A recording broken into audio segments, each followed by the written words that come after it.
Hello there everyone, this is Captain Dave with Simple Plan Trucking, still on home time in North Central Florida at my home. It's going to be coming to an end here real soon. My fleet manager is sending my trainer Eric down with a load to Florida, and he'll be picking me up here in the next couple days. So hope to be out and back on the road to get the last of my 10,000 miles, get back into Springfield, upgrade, and get my truck. Hooray! Brooke is taking care of some stuff inside tonight, but I have a very special guest with me today. I call him my brother-in-law because it's too hard to say that he's my wife's uncle. And when his wife is here, my wife's uncle's wife is here. So I call him my brother-in-law and sister-in-law. This is John. How you doing? And John has graciously agreed to sit in on a video with us today because he is a trucker. And I thank him all the time because probably less than a year ago, he came down and he'd been trucking for a few years. I'm going to let you let him tell you about his adventure, what he's been up to for the last few years. But he came down and we were just having an adult beverage out here by the pool and talking about what he does and how much he enjoys it, and it got my wheels turning. So he's been a big part as to getting me to where I am today. So we're gonna do a little bit of an interview because he has his wife on the truck with him, and that's kind of similar to how we're going to be doing it too. So just want to see what the pros and cons are, the good points and the bad points, and see what he's feeling about trucking after how many years? Coming on 8. 8 years. He's been doing it for 8 years, so he's got some experience behind him. So John, tell me, first of all, who are you working for right now? I work for Crete. Okay.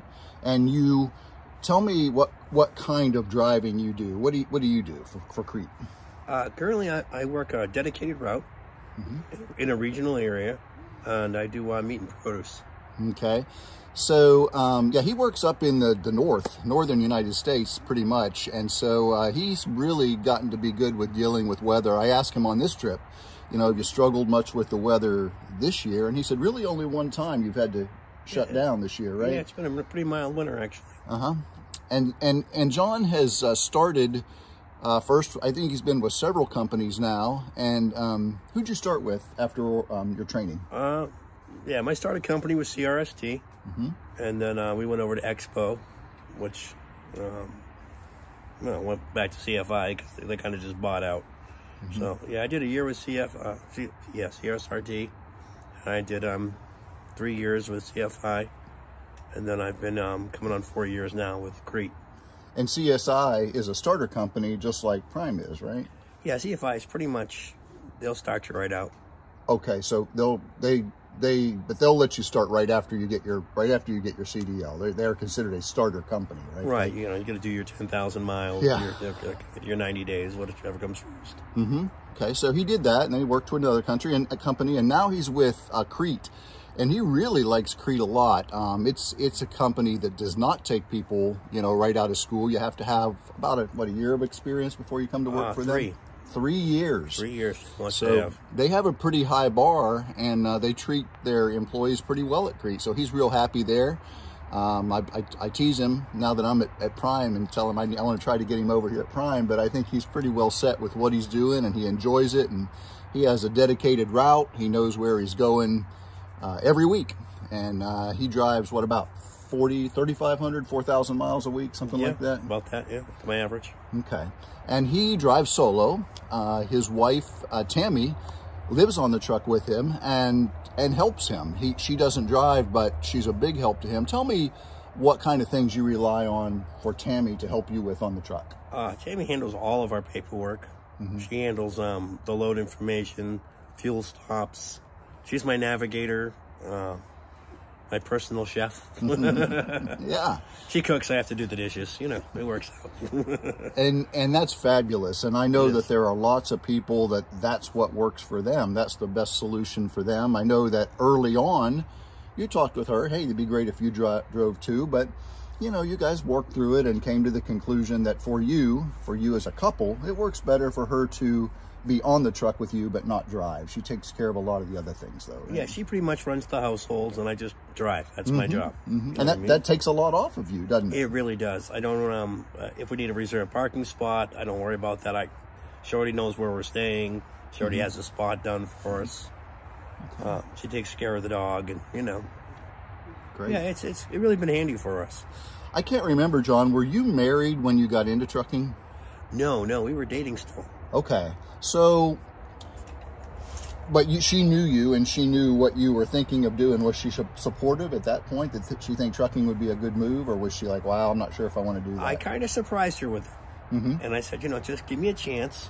I mean, let me get my year in. And I used to come home pretty much every other month then. Right. I said, let me get my year in until, I can go into a company where I'm allowed to have a passenger.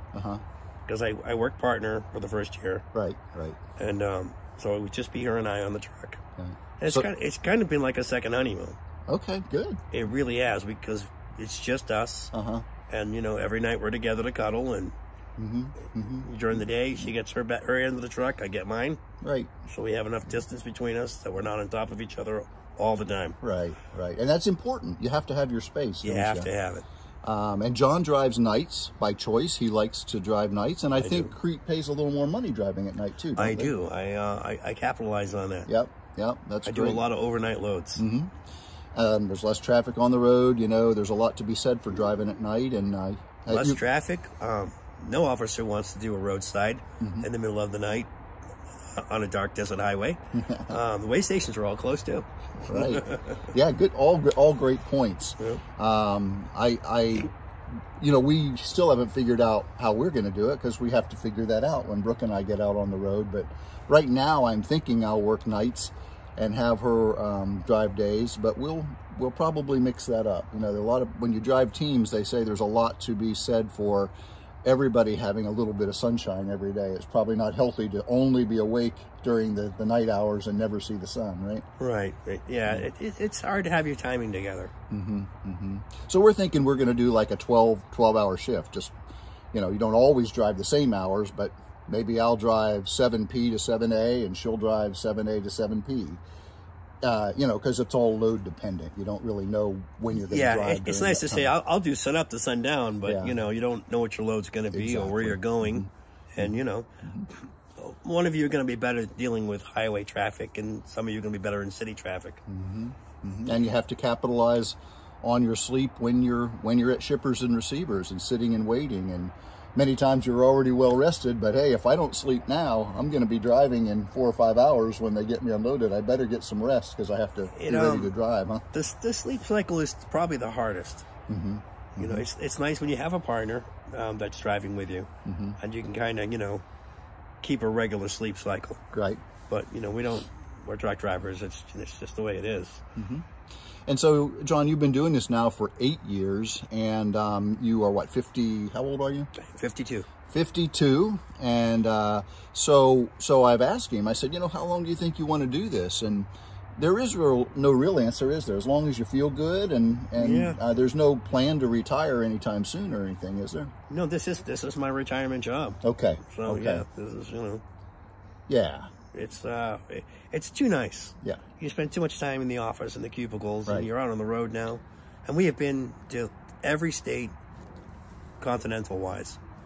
Lower 48. Yeah, the lower 48, all the way through, and we've just seen some beautiful things. And it really is a rewarding career.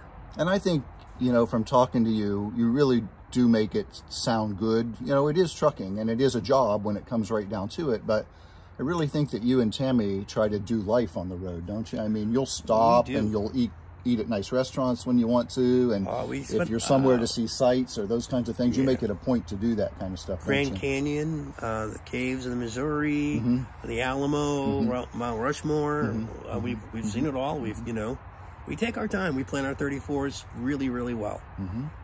And you look around and you know, you plan for the future, and being able to travel all over the whole country, you can see every state, and you could say, maybe this is where we'd like to retire, or maybe we'd like to buy some land here for down the road, those kinds of things. It gives you a whole different perspective, doesn't it? At this point, we'd have to win the lottery to say every place we wanted to buy a little piece right here, because this is too beautiful. So, yeah, you know. Yeah. I like Florida, and I certainly don't want to give up my place here, but sometimes I think it'd be nice to have somewhere maybe up in Tennessee or Missouri or something like that. Not real cold weather, but, you know, where they have more seasons. We haven't been able to go through the Ozarks without saying this is where we need to, you know, settle down. Between the deer and the birds, and it's just, you know. Right. When you started to think about trucking, did it kind of screw with your mind? Did you think, man, I never thought I'd be a trucker? Or did you think, wow, did it come quickly to you? Or was this something that you thought about? Or were you this guy that wanted to be a trucker when you were a little boy? I mean... when I was young, I had an uncle who drove for Star Market. And I thought he did wonderful for himself. Beautiful home, you know, big family. And he did that his entire life. I mean, from the time he was like 18 until he retired. And Uncle Gordon was an influence for me. I unfortunately decided to use my education and go into hotel management instead of, you know, following my art. Yeah. And now that I'm retired, I said, you know, obviously I can't afford to stay retired. Yeah. So. Yeah, I like to, wish I could. I say that, but I really am not ready to retire. I tell people all the time I still have some gas in the tank, and you know, this is probably my 4th or 5th career, but that's okay. You know, retirement was good for the first 90 days. And then, you know, that was, you know, really, it gets boring quick. And it's not just about money. Yeah, you need something to do. Right? Yeah. Yeah, great. Well, what kind of advice would you give to, first of all, single people that are thinking about getting into trucking? What kind of things should they think about, or what should they be concerned with? Maybe things that might cause them problems that they aren't aware of. If you were going to drive by yourself as a solo trucker, does the boredom get to you? Is it lonely when you're driving by yourself? Yes and no. You know, sometimes it's really nice, you know, because you just have you and your thoughts, the sound of your wheels going down the highway. But it can get lonely. It's it can be lonely and very thankless job. Yeah. I mean, you're out there working 70-hour work weeks, and people, you know, won't even let you in to change your lane sometimes. They don't appreciate the fact that everything in the store they're buying is what you're carrying. Yeah. And, you know, it can get frustrating. You just have to remember, in long-term goals, it's more rewarding than it is frustrating. You go through a big city like St. Louis or something like that, and you're like, man, I don't want to do this anymore. I'll be honest with you, I don't think I've ever driven through New Jersey or New York and not thought that. It's just, you know, wow, I don't want to do this anymore. You know? Yeah. And then you get back out on the highway, and life's good again, and all your troubles just melt away going down the road. I've done a video one time where I talked about truckers as being like the modern day cowboys. You know, think about it. We ride metal horses now, but we travel cross country. We live out on the road. It's certainly not as desolate as it was like the Pony Express back in the day, but it's still it's a much better version of the covered wagon. Yeah, exactly. And there's a certain amount of, for me, I've talked about it on my channel, that in career change, I felt like I needed to get away. I feel a lot of restlessness, a lot of just like I don't want to be in one place because of where we are in our country and the things that are going on. There's a lot to be concerned with. We have to keep our eyes open, and so it's kind of drawn me in. The allure or the attraction of a more nomadic life really sounds good to me. And Brooke, I wouldn't want to do it without her, and you know, that's the other funny thing. I talk to some people who are more introverted, and they say, you know, I love trucking because I like to be by myself, you know, and so for somebody like that really doesn't enjoy being around other people, it's a very good thing to be a solo driver. It's funny, my wife's a bit of an introvert. She, you know what I'm saying, and she loves trucking so much because she gets to bring her little house, her little bubble of safety everywhere we go. Right. She can see everything and, you know, be part of it. Right. But she still has her comforts. Still has her princess pillows. You know what I mean? All her cooking utensils are there, all her things. By the way, get an electric skillet. There's a good suggestion. He said it. I'm telling you. And that's interesting. We talked about Tammy, but last night I asked both of these guys to be on my video, John and Tammy, and of course they first said, yeah, it sounds like a great idea, because they've been watching the channel. But then, you know, it didn't work out. Tammy left to go visit her kids today, you know, here in Florida. And we're doing it this evening. Our daylight's going away. But I think it does come back to the whole introvert kind of a thing, doesn't it? I mean, it has to be a comfortable thing for you. And for people like me and you, who could talk to a lamppost, we can do this easily. But for our wives, my wife is much the same as yours. People are always asking, you know, where's Brooke? I want to see more of Brooke on the video. But she's a real introvert. And so I really have to build her up to get her onto the camera. And you just have to play on your strengths when you do that. So I think that for truckers that are couples, you certainly play on your strengths, don't you? You have to. You really do help each other. You really do complete each other. And that's so important. It's good for your relationship, and it's great for the job. Yeah. It's so wonderful, because you're there. Yeah. You know what I mean? You're with each other, going through everything together. Right. But you're not on top of each other. You have space. I know it doesn't look a lot of room in the cab, but you need to really customize your own space. Yeah. I mean, the truck really, you can just do so many things. And as you guys will meet other drivers, you'll see people customize their trucks to their own personal needs. Yeah, I think that's great advice. I think that there's an old saying that says if you don't kill each other on the truck, you'll actually go stronger in your relationship, right? One of those two things will happen, because even though you do your best to have your own space, the fact of the matter is, what, it's a 10 by 10 box that you pretty much are in with somebody all the time. And I'm confident she won't smother me with a pillow. Not while the truck's moving. Because I'm driving, so, you know, she doesn't want to get stuck somewhere in the rest area or, you know, pilot, you know. Right. Okay, so that's a good, leads us to another question. Which truck stop do you prefer? Oh, that's rough. It really depends. Not individual, but which of the three major ones do you tend to stop at the most often? My company fuels with Pilot for the most part. So we stop there a lot, and because of our route. Pilot is our designated area because it's right by our three main stores that we deliver to. I am a TA fan myself, only because I like to have hot food 24 hours a day. And they have more options with hot food at TA. Right. They generally have a restaurant attached to it that's open. I drive nights, so I'm parking 6, 7 o'clock in the morning. I don't want eggs. Okay. I want dinner. Right. Yeah, right. You know what I mean? So do they have the Country Pride, or what? They have mostly Company Prides or along those lines. Yeah. Somewhere like a Denny's or a restaurant that you can sit down and eat, and not just the fast food. Right. Yeah. Okay, I get that. In my short time in trucking, I've come to appreciate. It depends on what I'm stopping for. Our company, just like yours, we have our best fuel rates with Flying J, Petro Flying J, right? Or is that, what is it? Flying J? Yeah, Flying J. Pilot Flying J. Pilot Flying J, thank you. Yeah, I got that twisted. And then it's TA Petro. Right. And then Loves. All by itself, yeah. Yeah. So when we are stopping to fuel, when I'm with my trainer, we typically go where the cheapest fuel is, and usually that's going to be Flying J.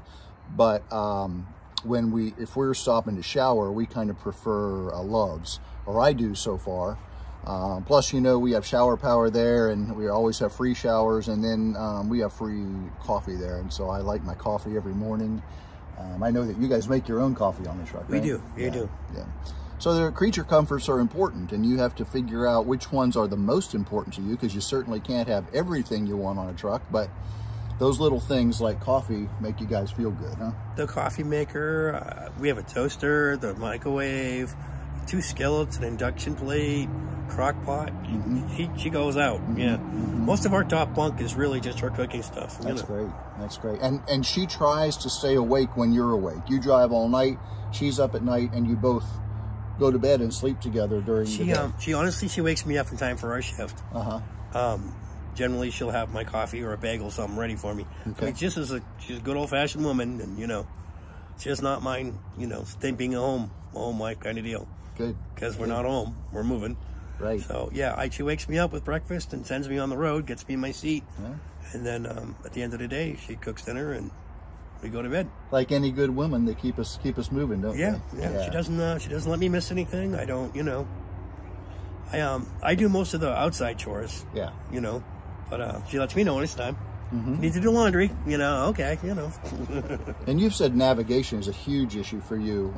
It's enough of a focus to be safe to just drive the truck that if you get turned around or you get off course or the GPS malfunctions, she's on it right away to say, okay, here, go right, go left here. And I've needed that. She's got the road atlas. She's got Google. She's got, you know, she's got her whole little system back there. Right. So, you know, that's really her area of the truck. I just come back to sleep, really. Gotcha. You visit her in her place. Yeah, that's it. You know, I live up front. Front 2 seats are mine. You know. So, any closing words of wisdom for specifically couples, a man or a woman who's thinking of bringing their husband or wife onto the truck to work together with them? What wisdom would you share? A little pearl. Do not forget the intimacy.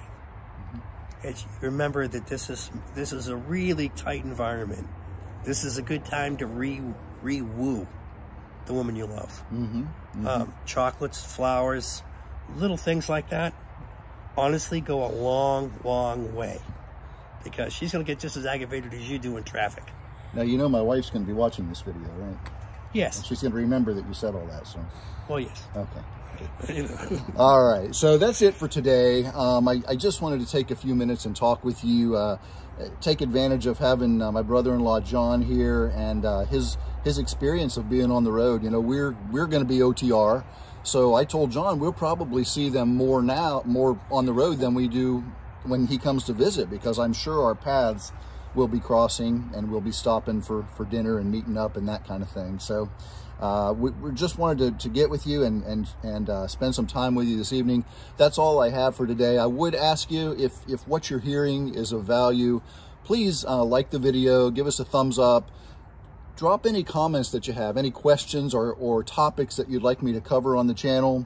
You know, subscribe to us and ring the bell so that when we get new content, you'll be alerted and you can help our channel grow. This is Captain Dave with Simple Plan Trucking with brother-in-law John in North Central Florida signing off for tonight. Take care. Be safe.